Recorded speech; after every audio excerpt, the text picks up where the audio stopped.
அவனுடைய சகிப்புத்தன்மை, எல்லாவற்றுக்கும் மேலாக அன்பான கர்த்தர் பிள்ளைகளே, வசனம் சொல்கிறது, அது ஒரு வார்த்தை, அவன் கர்த்தர் தன் மந்தையின் தலையீற்றில் கொழுமையானவள் சில கொண்டு வந்தான். The best, the first. இன்றைக்கு எதை கொடுக்குறோம்? கொழுமையானது கொடுக்குறோமா? மசல் கொண்டது, கண் ஊனமானது. படிக்கிற பிள்ளைகளெல்லாம் ஐடி, யூஎஸ். படிக்காத பிள்ளைகள்லாம் பைபிள் ஸ்கூல். வேண்டாம். கொழுமையானதை அவன் கொண்டு வந்தான்.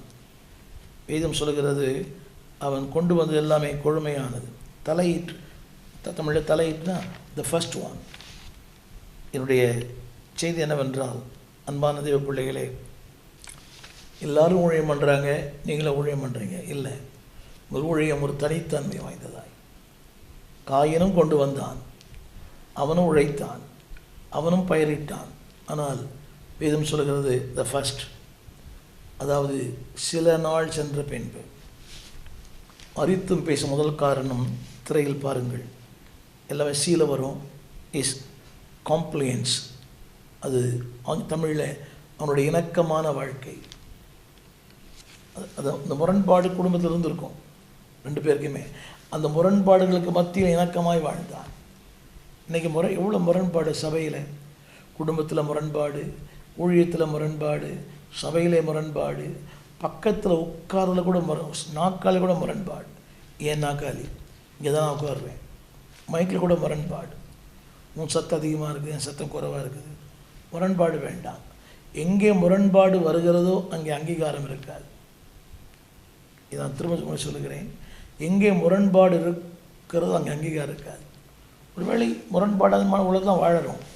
கணவன் முரண்பாடு, மனைவி முரண்பாடு, பிள்ளைகள் முரண்பாடு. ஆனால் do what you are call for. எதை செய்யும் அழைக்கப்பட்டீர்களோ அதை தொடர்ந்து செய்யுங்க. சில நாள் சென்ற பின்பு. இரண்டாவது குறிப்பு, அங்கே கொழுமையானதன் போட்டுருது, ஆங்கிலத்தில் த ஃபேட். அவனுடைய கருத்து என்னவென்றால் த ஃபேட். எது அன்பானவர்களே முதன்மையானது? உங்கள் நேரம், உங்களுடைய உழைப்பு, உங்களுடைய அர்ப்பணம், எல்லாவற்றையும் ஆண்டவருக்காக தாருங்கள். இதைத்தான் ரோமர் 1:17 வாசிக்கிறோம். ரோமர் 1:17.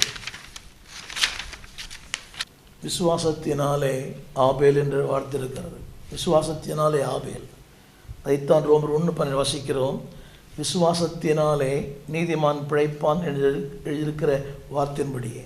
அதில் இன்னொரு வார்த்தை வருகிறது, ஆனால் உண்டாகும் தேவ நீதி. அந்த தேவ நீதி வெளிப்படுத்தப்படும்.